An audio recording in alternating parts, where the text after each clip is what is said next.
Guys, wow, it's a really miserable wet day in London. Perfect day really for talking about Jack the Ripper.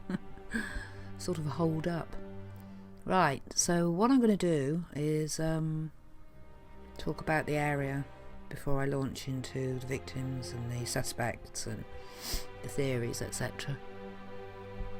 Here's London, yeah. And this is our area here. So do satellite.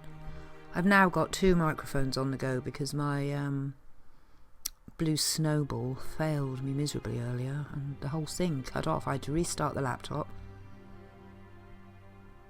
We'll give it a go. So this is Whitechapel here. Now, back then, all of this area was slums. All of it. So Whitechapel was right on the edge here. And I actually think that's quite important because the prostitutes here would have been getting people from the city in, you know? So they were probably, some of them, a little bit more together than some of the ones that you got the deeper you went into the mix. And also the areas sort of like got the Tower of London here, and also, and it was there then as well, Aldgate railway line. So this is the same bit, yeah, with the tower. This is our area. This is where the ladies were found. Now in this bit they've actually got a few of the other ones that they didn't say were the canonical ones. So when you see a red, it means it was a canonical one, like Elizabeth Stride, Catherine Eddowes, Mary Jane Kelly, Annie Chapman, Mary Ann Nichols. They were the canonical ones. These other ones weren't. But they're very close to the railway, aren't they, some of them? Catherine Eddowes, she wasn't far, was she? And the Pinchin Street torso, they found just the body. And Frances Coles. And even Elizabeth Stride. I mean, that's not far, that's not much of a walk. Yeah?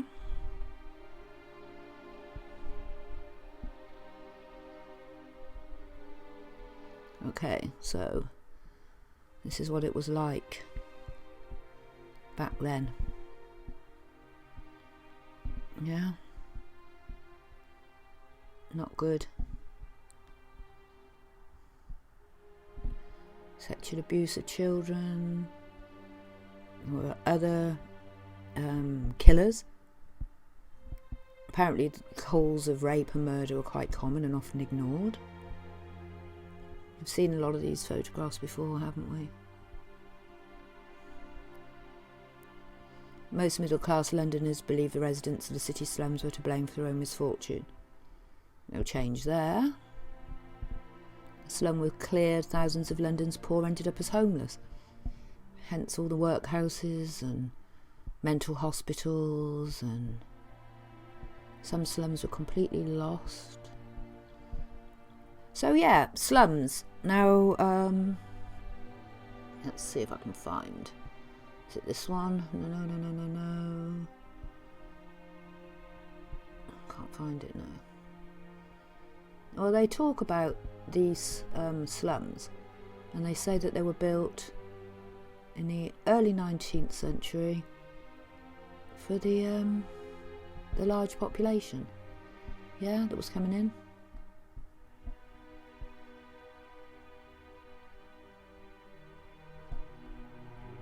But in Victorian web,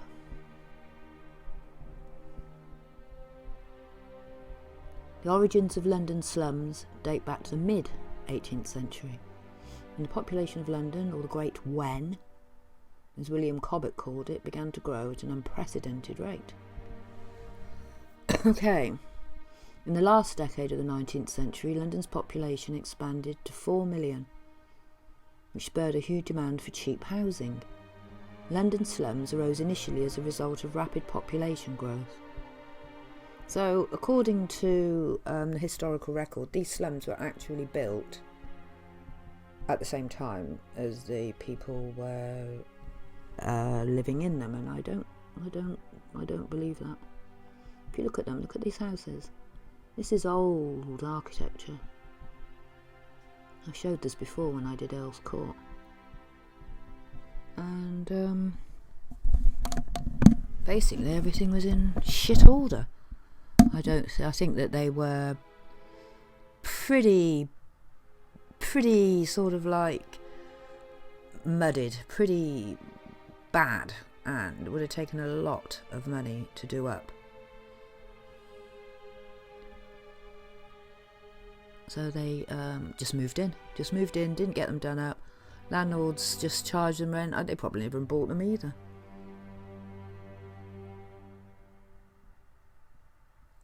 Now, people went and wrote about it. This guy here is a French guy called Hippolyte Taine, and he was a savant, which means a smart ass. So he's talking about Shadwell. So Shadwell is, we're here, it's just sort of here. Shadwell's the same sort of area, just a little bit across. Yeah.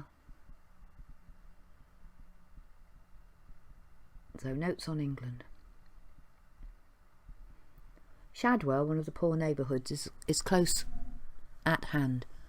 By the vastness of its distress and by its extent, it is in keeping with the hugeness and the wealth of London. I have seen the backwaters of Marseille, of Antwerp, of Paris. They do not come near to it. Low houses, poor streets of brick under red-tiled roofs cross each other in every direction and lead down with a dismal look to the river. Beggars, thieves, harlots, the latter especially, crowd Shadwell Street. One hears a grating music in the spirit cellars. Sometimes it is a negro who handles the violin. So he goes on, ragged poor children. Some of them have a relic of neatness. Oh, and I notice blackened eyes, bandaged noses, bloody cheekbones, women fighting. Just a mess. Yeah. And then we've got Jack London, who's an American author, and he went over in his 20s and slummed. So basically he dressed up as a poor person and hung out with poor people and then wrote a book about it. And now he puts here, nowhere in the streets of London may one escape the sight of abject poverty, while 5 minutes' walk from almost any point will bring one to a slum. But the region my hansom was now penetrating was one unending slum. The streets were filled with a new and different race of people, short of stature and of wretched or beer-sodden appearance. We rolled along through miles of bricks and squalor, and from each cross street and alley flashed long vistas of bricks and misery. So his whole book goes on, some of the characters that he meets, the states of the people. Pardon me. He gets lodgings. There are no baths, nowhere for people to bath. And you see, you've got to remember as well, people weren't as obsessed with keeping clean as they are now. And even in my lifetime, we only used to have one bath a week when we were kids. We had no money. We were poor, and we had one bath a week, and I'd get in the bath with my sister. And in fact, hang on, just see if I can find what I was looking at earlier. Sorry.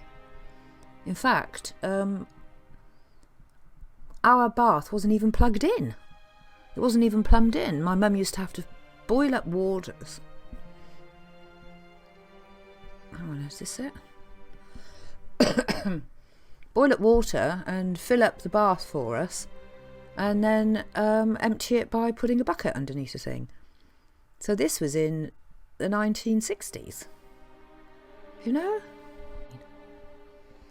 So basically what was going on was thousands of people came into the East End looking for work. They couldn't get any. They all sort of gathered there.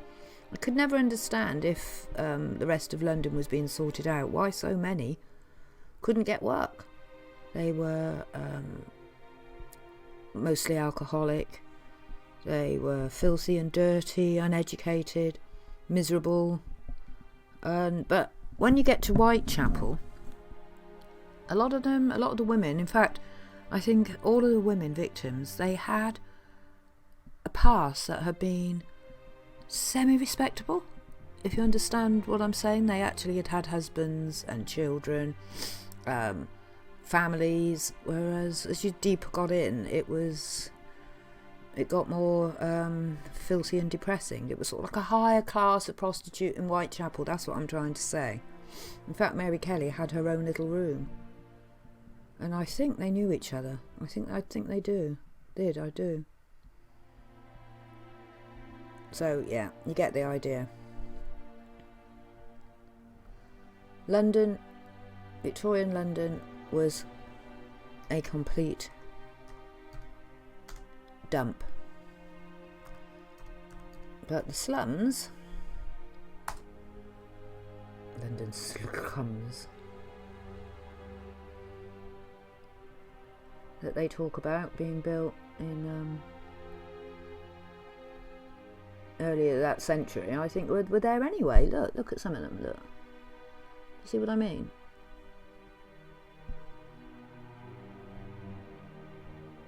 They're okay houses. I think they tacked on outhouses and walls and bits and pieces, but I just think they were okay houses that never got done up. I think maybe the population stopped them being able to do it, because I think they just sort of came in and took over very quickly in that area because of the work and the ports. And I mean, look at that. Look at it.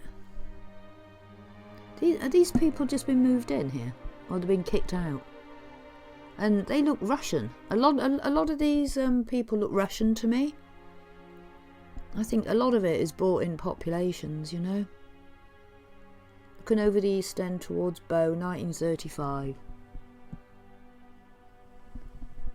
London is an enigma, I'll tell you. If nothing else, it's an enigma. Mud flood, yeah. Workhouses, big buildings. Look at the size of these windows. Here's some slums. I think there were probably a little bit of brick and they've just tacked onto them.